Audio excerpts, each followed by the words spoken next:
दोस्तों, अ, आज हम बात करेंगे उस महत्वपूर्ण श्रृंखला जो 10 प्रश्नों की है। बीपीएससी या अन्य पीसीएस एग्जाम के लिए जो 10 इम्पोर्टेंट प्रश्न है उसके बारे में बात करेंगे। तो आज साइंस की बात करते हैं। साइंस में बायोलॉजी एक इम्पोर्टेंट सेक्शन है और बायो से काफ़ी प्रश्न आते हैं। तो बायोलॉजी के प्रश्न जो होते हैं वो आपको इजीली जो है ना आप कर सकते हैं। उसमें बहुत ज़्यादा जो कोई फॉर्मूला वगैरह नहीं है, थोड़ा बहुत इंटरेस्ट लेना है। तो मैं उसके लिए बता दूं कि एक तो 9th-10th की जो एनसीईआरटी है उसको आप देख लें, ठीक है। और 11th-12th की एनसीईआरटी को भी के कुछ चैप्टर को जिससे प्रश्न आते रहे हैं उसको देख लें। इसके अलावा अन्य भी कोई गाइड या जो भी प्रीवियस ईयर्स के क्वेश्चन है उसको देखना चाहिए। तो इसमें हम जो अभी बात करेंगे तो वो जो हम लोगों का सीरीज चल रहा है उसी सीरीज में ये साइंस का बायो का पहला सीरीज होगा। तो सीधे आइए हम लोग पहले प्रश्न पे आते हैं। तो फर्स्ट प्रश्न पहला प्रश्न ये है कि सौरोलॉजी क्या है। सौरोलॉजी यानी आपको SAUROLOGY सौरोलॉजी। सौरोलॉजी में किसका अध्ययन किया जाता है या सौरोलॉजी में सौरोलॉजी क्या है। तो आप देख रहे होंगे सौरोलॉजी में जो है ना छिपकलियों का अध्ययन किया जाता है, लिजर्ड का स्टडी किया जाता है। तो किसी भी एग्जाम में इस तरह के प्रश्न पूछे जाते हैं कि किस शाखा में, किस ब्रांच में आपको जीव विज्ञान की कुछ शाखाएं होती है ना, तो उस शाखाओं में किसका अध्ययन किया जाता है। जैसे आपको कहा जाए कि सेरीकल्चर, तो तुरंत आप बताएंगे कि रेशम कीट, ठीक है। तो रेशम कीट पालन का अध्ययन किया जाता है। पीसी कल्चर पूछा जाए तो आप कहेंगे कि मछली पालन, ठीक है। यानी आपको फिशरीज से रिलेटेड है, फिशेज का अध्ययन किया जाता है, ठीक है। इसी तरह से माइकोलॉजी, कई एग्जाम में माइकोलॉजी पूछा जा चुका है। तो माइकोलॉजी जो है ना आपको फंगस का अध्ययन किया जाता है, कवकों का अध्ययन किया जाता है, कवक का अध्ययन किया जाता है। फाइकोलॉजी, माइकोलॉजी दोनों बड़े प्रसिद्ध हैं और अक्सर एग्जाम में पूछे जाते हैं। इसको आप नोट भी कर सकते हैं। वैसे कॉमन है, आपको पता भी होगा फाइकोलॉजी एल्गी यानी शैवाल का अध्ययन किया जाता है, एल्गी का। तो हर तरह के शैवाल है जिसमें ब्लू ग्रीन एल्गी भी है यानी बीजीए भी है। एंथोलॉजी में फ्लावर का जो है ना आपको ये किया जाता है, फ्लावर का स्टडी किया जाता है एंथोलॉजी में। तो इस तरह के प्रश्न पूछे जाते हैं। डेंड्रोलॉजी आपको पता ही है कि वृक्ष, ट्रीज एंड जो ब्यूसेज जो है, झाड़ियाँ हैं, उसका अध्ययन किया जाता है। तो ये आपको जो है ना याद कर लेना है। एक प्रश्न इस तरह के प्रश्न आते हैं तो गलत तो नहीं होना चाहिए। मुझे लगता है कि ये पहला प्रश्न हो गया आपको। सौरोलॉजी इसका मतलब छिपकली का अध्ययन सौरोलॉजी है। और एंथोलॉजी फूलों का अध्ययन है यानी पुष्पों का अध्ययन है। इसके बाद दूसरा प्रश्न है कि फादर ऑफ टैक्सोनॉमी किसको कहा जाता है। सेकंड प्रश्न, फादर ऑफ टैक्सोनॉमी। तो फादर ऑफ टैक्सोनॉमी यानी आपको वर्गीकी का जन्मदाता, वर्गीकी का जन्मदाता किसे कहा जाता है। तो एक वैज्ञानिक हुआ करते थे जिनका नाम है कैरोलस लिनियस। के लिनियस भी इनको कहते हैं, कैरोलस लिनियस। तो कैरोलस लिनियस को फादर ऑफ टैक्सोनॉमी या आपको वर्गीकी का जन्मदाता कहा जाता है। और द्विनाम पद्धति जो है ना यानी बाइनरी सिस्टम को आपने पढ़ा ही होगा कि बाइनरी सिस्टम में पहला जो होता है वो जेनेरिक नेम होता है। बाइनरी सिस्टम में पहला जो नेम होता है वो जेनेरिक नेम होता है और यानी वंश का नाम दिया जाता है पहला। और दूसरा स्पीशीज होता है, दोनों मिला करके बाइनरी सिस्टम। ये आपको जो सामने कैरोलस लिनियस का एक तस्वीर है, तो आप देख सकते हैं इन्होंने ही आपको ये बाइनरी सिस्टम को प्रचलित किया। ठीक है, वर्गीकी का जन्मदाता यानी फादर ऑफ टेक्सोनोमी इन्हीं को कहा जाता है, वर्गीकी का जन्मदाता इन्हीं को कहा जाता है, कैरोलस लिनियस। नाम ही केवल याद करना है आपको। और जो बाइनरी सिस्टम है उसमें पहला जो नाम होता है वो वंश होता है, वंश यानी जेनेरिक नेम होता है। दूसरा जो होता है स्पीशीज यानी आपको जाति होती है, जैसे होमोसेपियंस।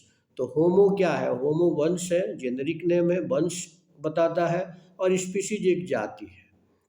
तो उस तरह से आप देखें कि बाइनरी सिस्टम ये हो गया, वर्गीकी के जन्मदाता ये हो गए। तो ये इनसे प्रश्न आता है। ठीक है, जैसे होमोसेपियंस या अन्य जो है ना हम साइंटिफिक नाम देखते हैं तो उसमें ये रहता है। तो इस प्रकार आप देख रहे हैं कैरोलस लिनियस वर्गीकी के जन्मदाता थे। तीसरा प्रश्न है कि मक्खी यानी हाउस फ्लाई का साइंटिफिक नेम क्या है। ये पूछा गया था एक एग्जाम में। तो आप मक्खी का साइंटिफिक नेम है मस्का डोमेस्टिका। बहुत आसान है, और इस प्रश्न का जिक्र करने का मेरा उद्देश्य था कि इस तरह के प्रश्न आते रहे हैं। तो एक जो कॉमन जो साइंटिफिक नेम है उसको याद कर लेना है। जैसे हम लोग बथुआ का साग खाते हैं ना, तो बथुआ का साइंटिफिक नेम अल्बम चेनोपोडियम। तो अल्बम चेनोपोडियम बथुआ का इसी तरह से जो मक्खी होगी, मक्खी यानी हाउस फ्लाई का साइंटिफिक नेम मस्का डोमेस्टिका, बथुआ का अल्बम चेनोपोडियम। इसी तरह से आप फ्रॉग की बात करें तो फ्रॉग का राना टिग्रीना बहुत फेमस है, आपको याद भी होगा। मैंगो का आपको पता है मैंगीफेरा इंडिका। तो इस तरह के जो कॉमन नेम है, जो साइंटिफिक नेम है, बोटेनिकल नेम है, तो उसको याद कर लेना है। जैसे राइस, ओराइजा सैटिवा। तो ओराइजा सैटिवा राइस का है। ठीक है, इसी तरह से वीट यानी गेहूं का ट्रिटिकम एस्टिवम। तो ट्रिटिकम आपका क्या हो गया, वो जेनेरिक नेम हो गया, एस्टिवम क्या हो गया, स्पीशीज नेम हो गया। तो बाइनरी सिस्टम में साइंटिफिक नेम होता है। तो इसी तरह से आपको जो है ना याद ये कर लेना है। ठीक है, ट्रिटिकम एस्टिवम आपको वीट का हो गया, राइस का ओराइजा सैटिवा, और हाउस फ्लाई का हो गया आपको मस्का डोमेस्टिका। तो इस तरह के बोटेनिकल नेम या साइंटिफिक नेम एक प्रश्न आता है। तो इसको जहाँ से भी लिस्ट मिल जाए तो इस तरह के प्रश्न को याद कर लेना है। और मैं पुनः कहूँगा कि आप कभी भी पढ़ें तो उसको ज़रूर ये एनालिसिस करें उसका, कि वो एग्ज़ाम में वैसे टॉपिक आ रहे हैं कि नहीं आ रहे हैं। तो सपोज दैट कि आप बिहार पीसीएस का दे रहे हैं, तो बिहार पीसीएस के प्रीवियस ईयर्स के क्वेश्चंस तो आप देखेंगे। अन्य पीसीएस के जो है ना परीक्षाओं में जो प्रश्न आए हैं उसका भी एनालिसिस करेंगे कि उस तरह के प्रश्न आ रहे हैं और कितने फ्रीक्वेंसी पे आ रहे हैं। ये नहीं कि कभी एक बार आया उसको जो है ना आप लगे मंथन करने, चिंतन करने, उस पर टाइम बहुत ज़्यादा वेस्ट नहीं करना है। रेगुलर जो पूछा जाता है, रेगुलर फ्रीक्वेंसी जिसकी रहती है, यानी बार बार पूछने के, अल्टरनेट पूछने का जो आदत है, तो वैसे प्रश्न पे या उन टॉपिक पे आपको बहुत ज़्यादा ध्यान देना चाहिए। यही स्मार्ट वर्क है। स्मार्ट वर्क लोग करते हैं, कहते हैं ना क्या है स्मार्ट वर्क। हार्ड वर्क तो होना ही चाहिए, लेकिन स्मार्ट वर्क ये कहलाता है कि आप क्या पढ़ें जिससे कि आपको मैक्सिमम कवर हो जाए, और इम्पोर्टेंट जो टॉपिक्स है उसको ज़्यादा पढ़ें। राइटिंग जब आप प्रैक्टिस करते हैं तो वहाँ भी स्मार्ट वर्क रहता है कि उन क्वेश्चंस पे ज़्यादा ध्यान दें, उन टॉपिक्स को ज़्यादा प्रैक्टिस करें, 10-12 बार लिखें, कि वो एग्ज़ाम में जो है ना जाए तो बहुत ज़्यादा दिक्कत ना हो। तो स्मार्ट वर्क इसी को कहते हैं कि आपको ट्रेंड को समझ करके चलना होता है।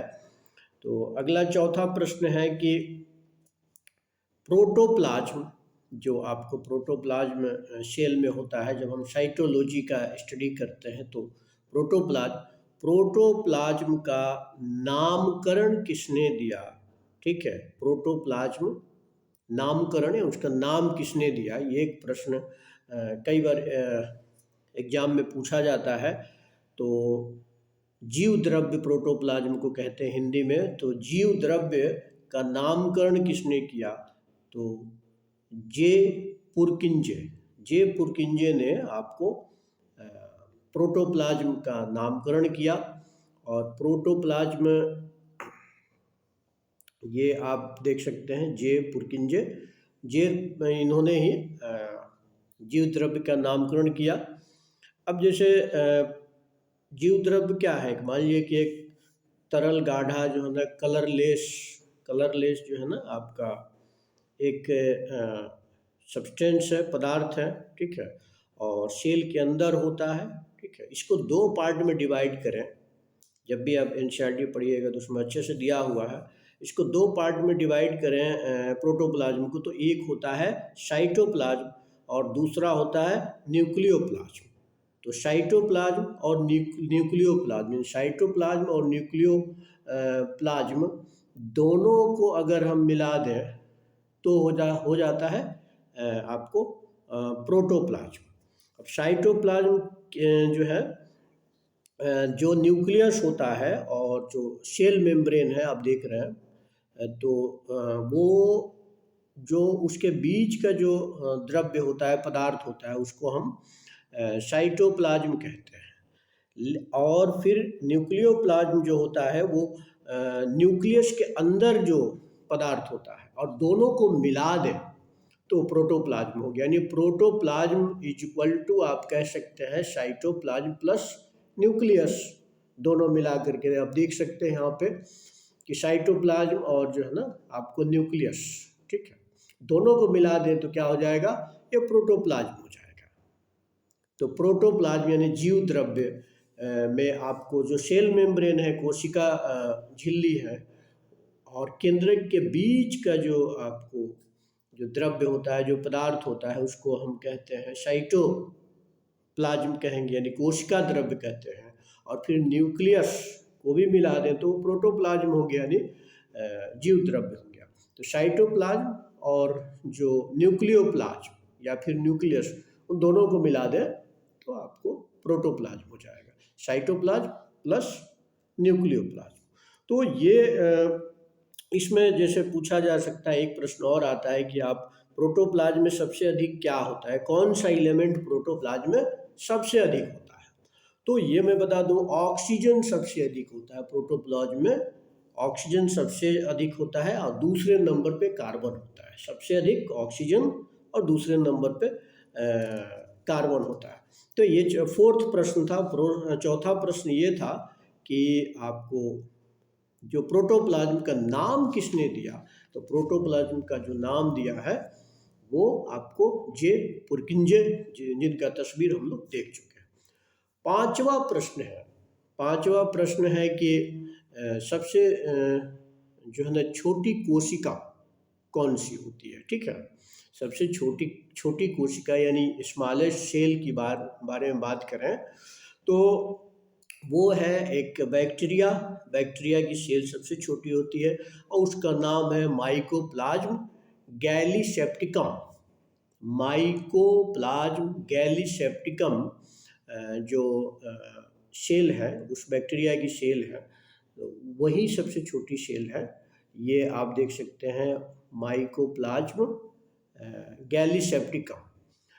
इस बैक्टीरिया से एक क्रॉनिक डिजीज भी होता है चिकन में, यानी मुर्गियों में होता है, CRD जिसको कहते हैं, ठीक है। तो ये सबसे छोटे स्मॉलेस्ट सेल है माइकोप्लाज्म गैलीसेप्टिकम। इसी तरह से अगर हम ये बात करें कि सबसे बड़ी जो लंबी जो है ना सेल है, वो आपको नर्वस सिस्टम की सेल है सबसे लंबी। अगर सबसे लार्जेस्ट की बात करें, लार्जेस्ट सेल कौन है, तो आपको ऑलरेडी मालूम है कि जो ऑस्ट्रिच का शुतुरमुर्ग का अंडा होता है वो सबसे बड़ी कोशिका होती है। तो ये कुछ तथ्य है, ये बीपीएससी में ये प्रश्न पूछा गया है, कई एग्जाम में भी पूछा गया है कि सबसे छोटी जो है ना कोशिका किसकी है। तो जो बैक्टीरिया आपको माइकोप्लाज्मा गैलीसेप्टिकम है वो सबसे छोटी सेल के बारे में हम कह सकते हैं कि सबसे छोटा सेल है इसी का। तो क्वेश्चन नंबर 5 था। क्वेश्चन नंबर 6 है कि आपको प्रोकैरियोटिक सेल, ठीक है, प्रोकैरियोटिक सेल यूकैरियोटिक सेल से किस प्रकार भिन्न होता है। तो ये प्रश्न एक बार पूछा गया था किसमें हिस्टोन प्रोटीन नहीं होता। तो हमने एक प्रश्न पूरा थोड़ा बना दिया है कि डिस्क्रिप्टिव, कि आप देख लें कि प्रोकैरियोटिक सेल और यूकैरियोटिक जो सेल है उसमें क्या अंतर है। और प्रश्न ये आया था कि हिस्टोन प्रोटीन किसमें नहीं होता। तो प्रोकैरियोटिक सेल में हिस्टोन प्रोटीन नहीं होता। और प्रोकैरियोटिक सेल किस में मिलता है, बैक्टीरिया में मिलेगा, नहीं तो आपको जो है ना ब्लू ग्रीन एल्गी में मिलेगा, बीजीए में मिलता है, इसी तरह के सेल वहाँ मिलते हैं प्रोकैरियोटिक, मतलब अनडेवलप्ड सेल इसको कह सकते हैं। और इसमें क्या डिफरेंसेज है, जैसे मान लीजिए पहला तो हिस्टोन प्रोटीन, जैसे ये आप देख रहे हैं कि ये प्रोकैरियोटिक सेल है एक, तो प्रोकैरियोटिक सेल में हिस्टोन प्रोटीन नहीं मिलता, लेकिन यूकैरियोटिक में वो प्रोटीन मिलता है, हिस्टोन प्रोटीन। और इसी तरह से बात करें तो प्रोकैरियोटिक सेल में सेल वाल जो है, सेल वाल या तो प्रोटीन की बनी होती है या कार्बोहाइड्रेट की बनी होती है, यानी कोशिका भित्ति जो है प्रोटीन या कार्बोहाइड्रेट की बनी होती है। और लेकिन अगर हम यूकैरियोटिक में देखें तो सेल वाल जो सेलुलोज की बनी होती है। यूकैरियोटिक में अगर देखें, ये दोनों का अगर प्रोकैरियोटिक सेल और यूकैरियोटिक सेल का अगर अंतर देखें तो आपको समझ में आ जाएगा। अब जैसे हम प्रोकैरियोटिक की बात करें तो माइटोकॉन्ड्रिया नहीं होता प्रोकैरियोटिक सेल में, लेकिन अगर यूकैरियोटिक सेल में देखें तो माइटोकॉन्ड्रिया होता है। राइबोसोम जो है, राइबोसोम के स्ट्रक्चर में भी अंतर होता है। जैसे प्रोकैरियोटिक में 70S प्रकार के जो है ना राइबोसोम होते हैं और यूकैरियोटिक में 80S के होते हैं। तो 70S और 80S, ये भी प्रश्न कहीं पूछा गया था। गोल्गी बॉडी के बारे में बात करें तो गोल्गी बॉडी यूकैरियोटिक में आपको गोल्गी एपरेटस यहाँ दिया होगा, गोल्गी एपरेटस। तो गोल्गी एपरेटस जो है यहाँ पे यूकैरियोटिक सेल में है, प्रोकैरियोटिक सेल में गोल्गी एपरेटस नहीं होता है। इसी प्रकार अगर हम बात करें न्यूक्लियोलस यानी केंद्रिका, तो केंद्रिका की बात करें तो आपको प्रोकैरियोटिक सेल में न्यूक्लियोलस केंद्रिका नहीं होती है, जबकि आपको यूकैरियोटिक सेल में केंद्रिका होती है, ठीक है, यूकैरियोटिक सेल में केंद्रिका होती है। इसी तरह से अगर हम बात करें कि सेंट्रियोल जो है प्रोकैरियोटिक में नहीं होता, सेंट्रियोल जो है ना यूकैरियोटिक में होता है। तो कहने का मतलब ये कुछ मेन जो लाइसोसोम की बात करें तो लाइसोसोम भी आपको प्रोकैरियोटिक में नहीं होता है, यूकैरियोटिक में लाइसोसोम होता है। इसी तरह से ER की बात करें, ER endoplasmic reticulum, endoplasmic reticulum आपको यूकैरियोटिक में तो होता है लेकिन प्रोकैरियोटिक में नहीं होता है। बहुत सारी चीज़ें प्रोकैरियोटिक में नहीं होती है। तो ये दोनों में डिफरेंसेज, मुख्य डिफरेंसेज यानी मेन जो डिफरेंसेज है वो हमने बता दिया। तो आप इसको देख भी सकते हैं, ठीक है, थोड़ा बड़ा करें तो देख सकते हैं, ठीक है। प्रोकैरियोटिक में काफ़ी कुछ दिया हुआ है, ठीक है। तो ये प्रश्न हुआ आपका 6th। 7th प्रश्न की बात करें तो जैसे सेंट्रोसोम जो है किस सेल में पाया जाता है। सेंट्रोसोम हिंदी में इसको तारक काय कहते हैं। तो सेंट्रोसोम जो है ये आप देख सकते हैं इसका फिगर। सेंट्रोसोम किस सेल में पाया जाता है? तो इसका आंसर ये है कि सेंट्रोसोम केवल जो है एनिमल सेल में पाया जाता है, जंतु कोशिकाओं में पाया जाता है, ठीक है। और जंतु कोशिकाओं में, एनिमल सेल में पाया जाता है सेंट्रोसोम। सेंट्रोसोम के अंदर एक या दो कण जैसी जो है ना आपको संरचनाएं होती है, ठीक है, जिसको सेंट्रियोल कहते हैं। आप देख रहे हैं एक या दो से 2 सेंट्रियोल्स लिखा हुआ है, तो ये सेंट्रियोल कहा जाता है। ये किसमें होता है? सेंट्रोसोम में होता है। और ये मतलब सेल डिवीजन में ये काम आता है। इतना याद कि सेंट्रोसोम का काम होता है, जब सेल डिवाइड होता है तो इनका काम होता है। तो ये है कि ये केवल जो है आपको एनिमल सेल में जो है ना मिलते हैं, ठीक है। एनिमल सेल में ये आते हैं सेंट्रोसोम। तो ये आपको 7th क्वेश्चन हो गया। क्वेश्चन नंबर 8 जो है कि आप राइबोसोम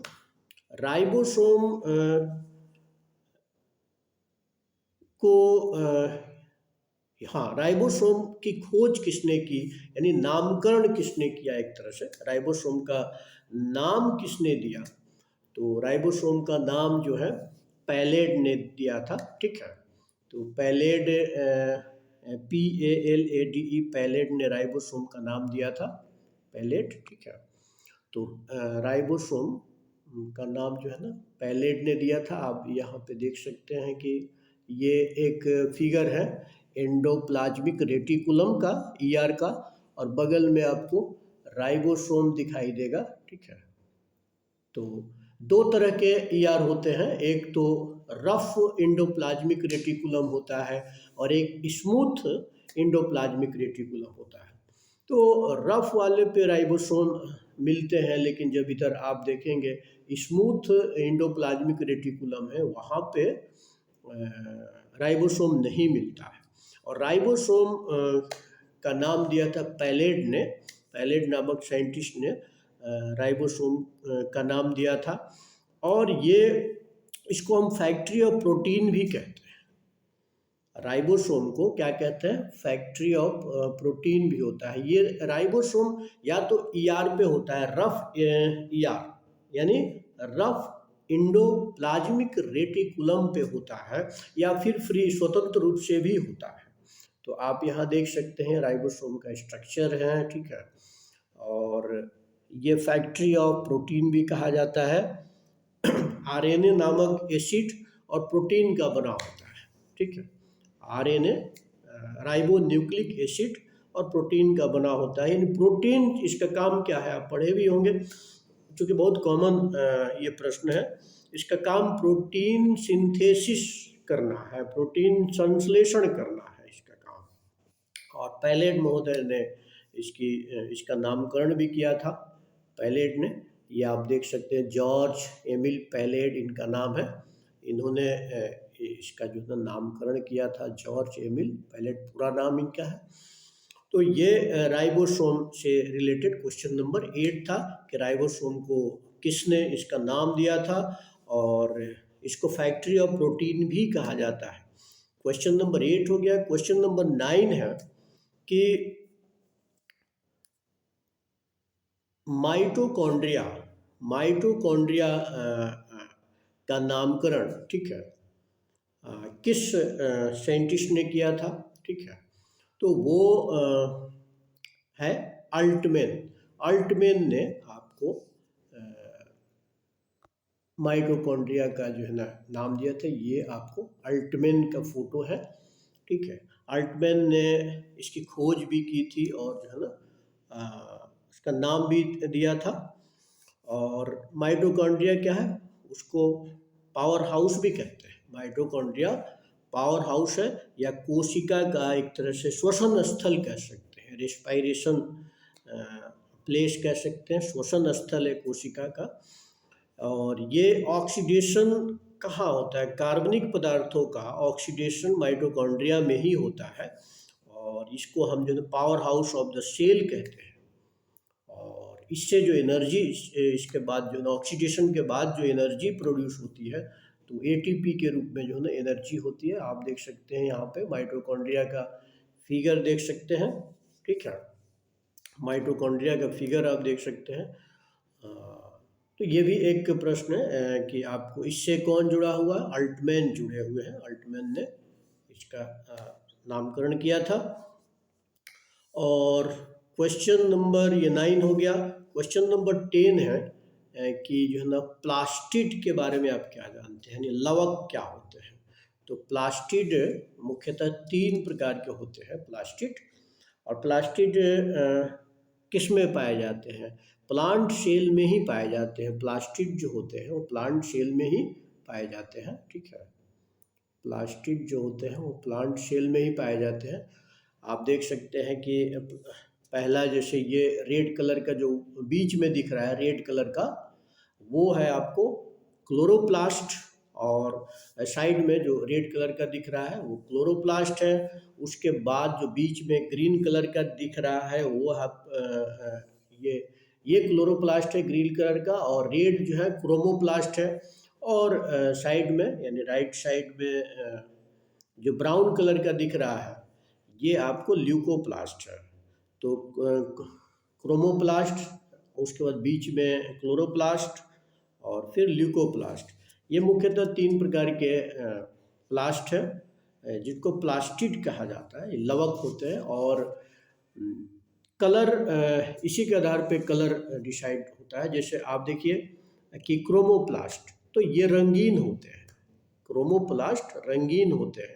ये लाल भी हो सकते हैं, पीले भी हो सकते हैं, ऑरेंज कलर के भी हो सकते हैं, ठीक है। और जैसे फ्लावर वगैरह का जो कलर होता है वो क्रोमोप्लास्ट के कारण होता है, आपने पढ़ा भी होगा, ठीक है। इसके अलावा जो है ना अन्य जो भी कलर होते हैं वो क्रोमोप्लास्ट के होते हैं, ग्रीन को छोड़ करके। और फिर क्लोरोप्लास्ट होता है, उसका कलर ग्रीन होता है। तो पत्तियों का रंग जो ग्रीन होता है वो क्लोरोप्लास्ट के कारण ही होता है। और उसी क्लोरोप्लास्ट में एक पिगमेंट होता है, एक हरे रंग का पदार्थ होता है जिसको हम क्लोरोफिल कहते हैं। और ये आप बच्चे थे मतलब बचपन में भी पढ़े होंगे कि पत्तियों का हरा रंग जो है ना क्लोरोफिल के कारण होता है, ठीक है। इसीलिए हम जो ना क्लोरोप्लास्ट को जो है आपको किचन ऑफ सेल कहते हैं, कोशिका की रसोई भी कहते हैं, ठीक है।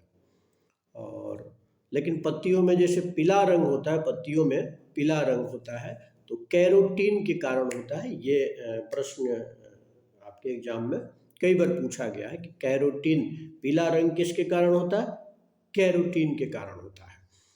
अब ल्यूकोप्लास्ट है ये तो कलरलेस होता है, ठीक है।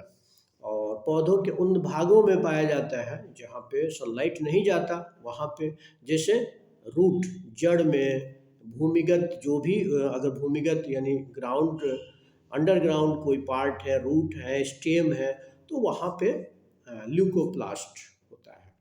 तो ये इस तरह के जो है ना प्रश्न पूछे जाते हैं। अब जैसे तो ये क्वेश्चन नंबर 10 था। और इसी तरह से जो ना आप सभी लोग पढ़ते रहें। मुझे लगता है कि इस तरह से टॉपिक वाइज पढ़ने पे आपको पता चल जाएगा कि क्या आपके लिए इम्पोर्टेंट है और कैसे आप जो है ना अच्छे से जो है ना उन टॉपिक पे फोकस कर सकते हैं जो एग्ज़ाम के लिए ज़्यादा इम्पोर्टेंट है। पढ़ना तो सबको है, छोड़ना कुछ नहीं है, प्रीलिम्स में तो सब पढ़ना है। लेकिन अच्छे से आप क्या पढ़ सकते हैं उसको आप जो है ना देखें कि किस तरह से समय पर पढ़ सकते हैं। स्मार्ट वर्क करके आप अपना कोर्स समय से पूरा कर सकते हैं और बार बार रिवाइज करके आप उसको याद कर सकते हैं। तो आप सभी लोगों को मेरी हार्दिक शुभकामनाएं, ऐसे ही पढ़ते रहें और ऐसे ही जो है ना पढ़ते रहें, मुस्कुराते रहें। और मुझे लगता है कि साथ साथ आप जुड़े भी रहें। बहुत बहुत धन्यवाद आप सभी को। Thanks for watching.